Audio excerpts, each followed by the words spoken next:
Party का ताल्लुक़ है।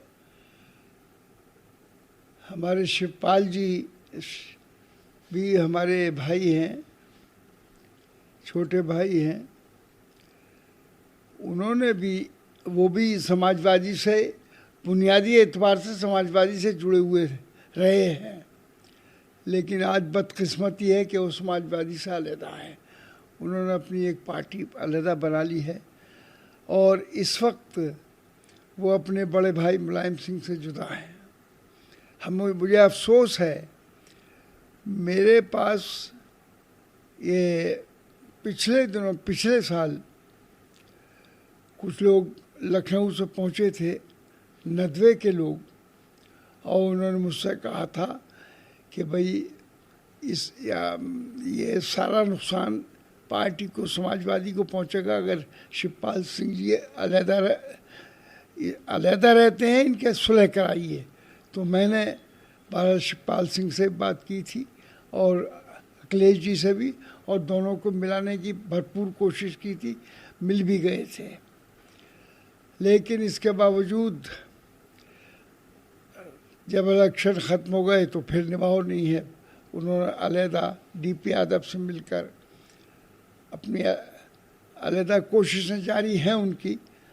बहरहाल ठीक है, हर आदमी को हक हासिल है कि वो अपनी बात कहने का, अपनी काम करने का, ये उनकी राय है। लेकिन मेरी राय में बेहतर यही होता कि वो समाजवादी से जुड़े रहते और मुलायम सिंह के साथ रहते, अखिलेश की सरपरस्ती करते तो ज़्यादा अच्छा होता। हाँ जी जी जी। हाँ देखिए, पीएफआई का जहाँ ताल्लुक़ है, वो भी एक देश की एक पार्टी है और वो ख़ास तौर से मुसलमान को रिप्रेजेंट करती है, उनके लिए काम कर रही है देश के अंदर।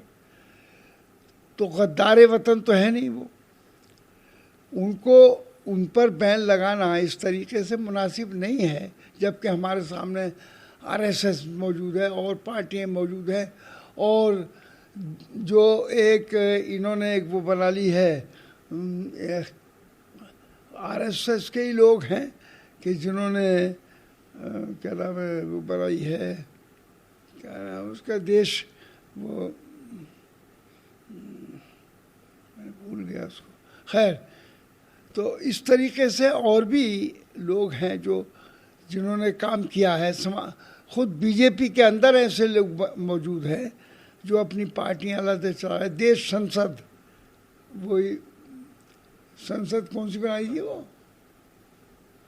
तो उन्होंने उस पर तो कोई बैन लगाया नहीं, लेकिन आज इस पर बैन लगाकर इसके ख़िलाफ़ कोई जो पीएफआई के ख़िलाफ़ जो कार्रवाई की जा रही है, मैं समझता हूँ ये मुनासिब नहीं है। इसलिए देश में सबको अपनी बात कहने का कानूनी एतबार से भी, कॉन्स्टिट्यूशन ऑफ इंडिया मौजूद है हमारे सामने, हर आदमी को, हर कौम, हर बिरादरी, हर अक़ीदे के लोगों को अपनी बात कहने का जायज़ हक़ है। लेकिन अगर कोई देश की गद्दारी करता है तो वो उसको कोई बर्दाश्त नहीं करेगा। लेकिन मैं समझता हूँ कि इसका उनका यहाँ पर वजूद या काम करना देश के अंदर, और ख़ास तौर से मुसलमानों के लिए काम करना, तो ये कोई गद्दारी की बात नहीं है, बल्कि यह देश के अंदर हमारे डेमोक्रेसी है, जमहूरियत है और प्रजातंत्र है। प्रजातंत्र तभी तो बाकी रहेगा कि जब हम दूसरों को, सबको मौका बात कहने का देंगे, उनकी बात कहें। अगर कोई गलत बात कहता है तो उसके खिलाफ यू मे टेक एक्शन। लेकिन ये जहाँ तक इस बात का ताल्लुक़ है कि भाई पीएफआई एक काम कर रही है, उसको आप इसमें बैन लगा रहे हैं कि मुसलमानों के लिए वो बोलती है, या मुसलमानों के साथ जुल्म ज़्यादती इस देश के अंदर जो हो रहे हैं वो हुए हैं, और ख़ास तौर से इस मोदी की गवर्नमेंट में जितना भी काम हुआ है मुसलमानों के ख़िलाफ़, ये कहाँ तक मुनासिब है। तो उनके ख़िलाफ़ तो ख़ुद उनकी पार्टी उनके ख़िलाफ़ काम करती है, हाँ जी, बहुत सी बातें ऐसी करती है जो।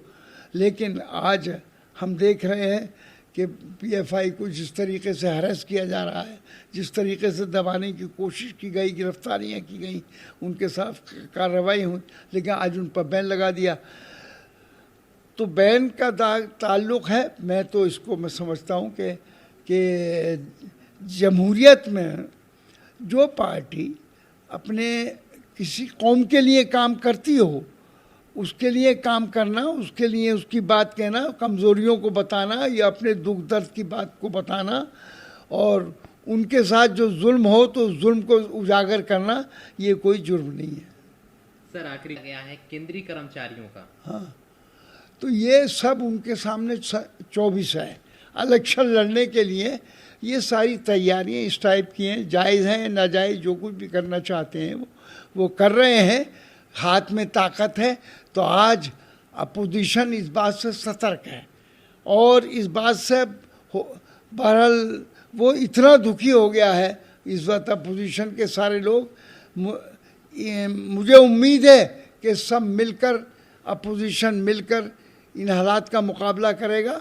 और पतंग हमेशा किसी की ज़्यादा ऊंची उड़ती नहीं है। अब तक ऊंचाइयों पर है पतंग तुम्हारी, लेकिन जब पतंग अपोजिशन की मिलकर सब उड़ेगी तो उसका जो यानी वो जो उन्होंने जो अपना बनाया तो उनकी पतंग काट देगी और पतंग नीचे आ जाएगी उनकी। नमस्कार, मैं हूं मानक गुप्ता। अगर आपको हमारा ये वीडियो पसंद आया हो तो इसे लाइक और शेयर जरूर करें, और हाँ, हमें सब्सक्राइब और फॉलो करना ना भूलें ताकि आप देश और दुनिया की कोई खबर मिस ना करें। तो जुड़े रहिए हमारे साथ और देखते रहिए News 24।